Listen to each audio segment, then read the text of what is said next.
videotaping? You like your iPad? You love it? It's very good. A lot of fun. It doesn't make the computer obsolete, but you use that more? Oh, yeah. Y'all come over to this side, please. Y'all don't get too far away.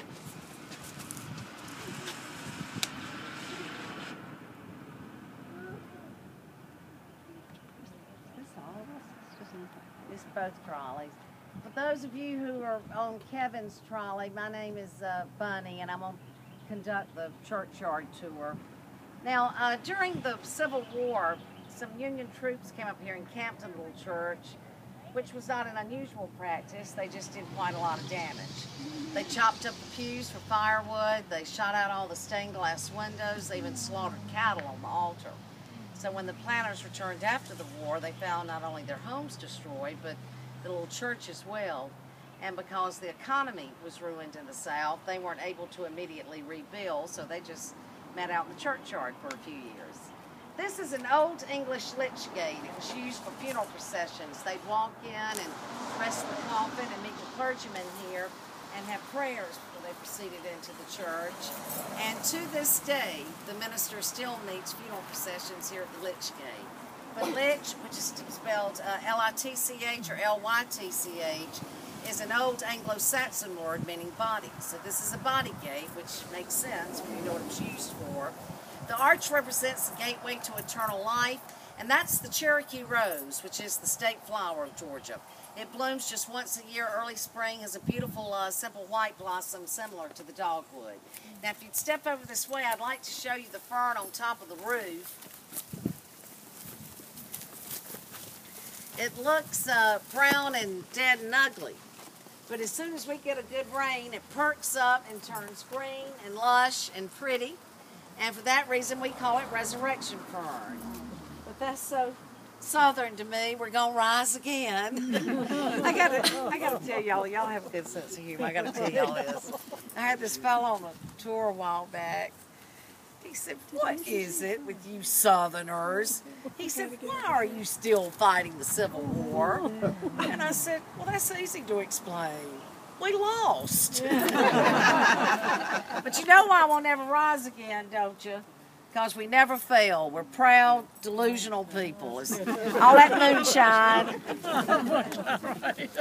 We'll go this way first.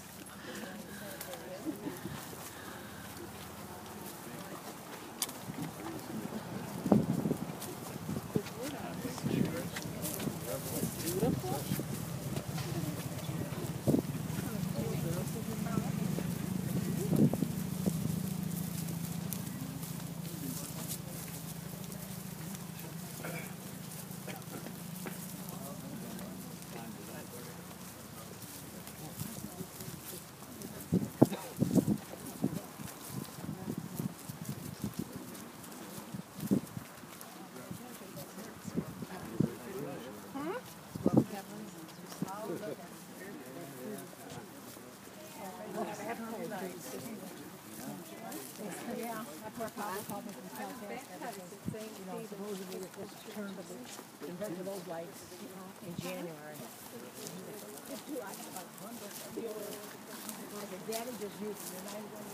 Sleep roof? That's full sleep.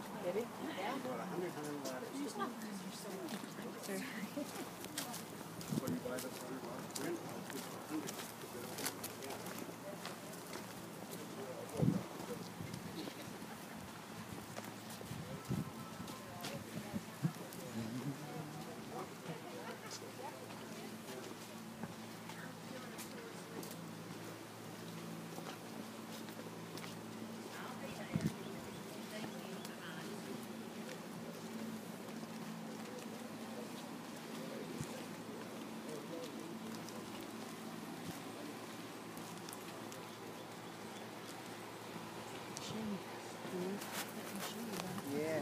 Hey,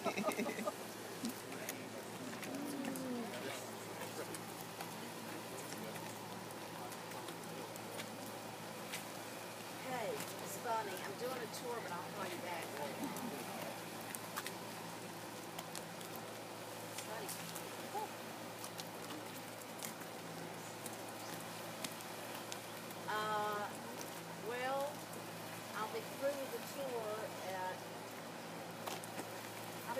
short 5. I'll be calling back at 5. All right, thanks, dear. Bye-bye.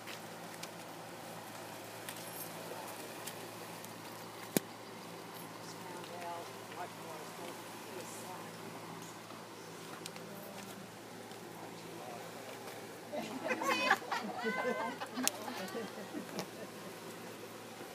Y'all, this is the Dodge family plot. It's probably the most famous one out here.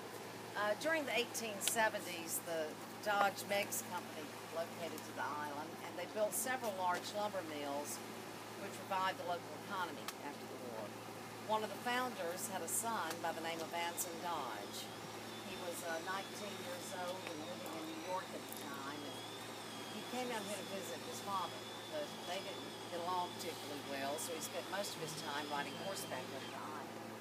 And when he came upon the ruins of the old church here, he was so inspired by this beautiful setting that he decided to attend seminary and become an Episcopal minister. Well, about the time he graduated, he married his beautiful first cousin.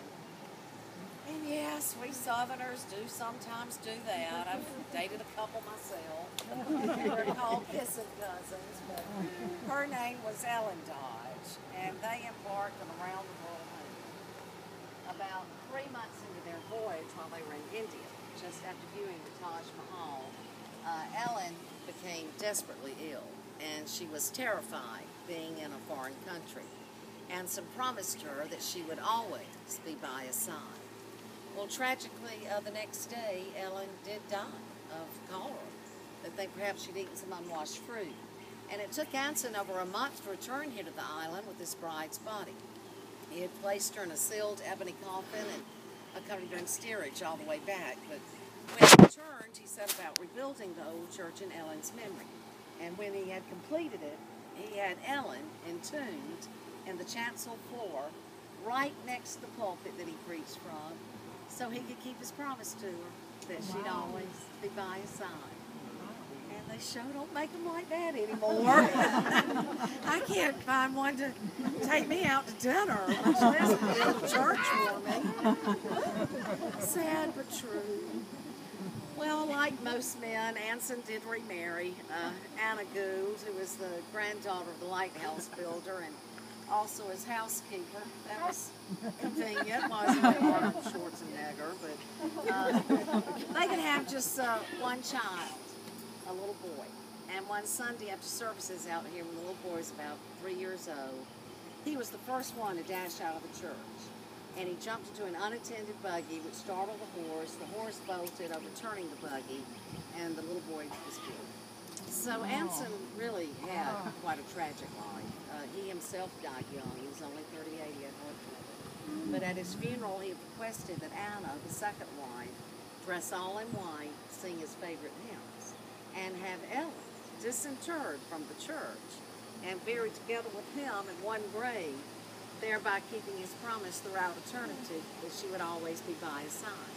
So Anson and Ellen are together in the same coffin, and I know that brings to mind a disturbing visual here in the first grave. Now, Anna, who must have been a very understanding woman, was supposed to be buried next to the couple. That was Anson's wish. But she was very close to her mother-in-law, Rebecca, and Rebecca died first, and Anna, gracious as always, had Rebecca buried there. That's good old Anna's grave down on the end, next to the little boy's headstone and footstone. And I mentioned the footstone because that's not common throughout the country. You'll see a lot of footstones in here, but the purpose of the footstone is to better mark the grave so that people don't walk across it. But that's quite a love story, isn't it? Yes, it is. And it's all true. I don't make any of this up. If I did, y'all wouldn't know it. Now would you?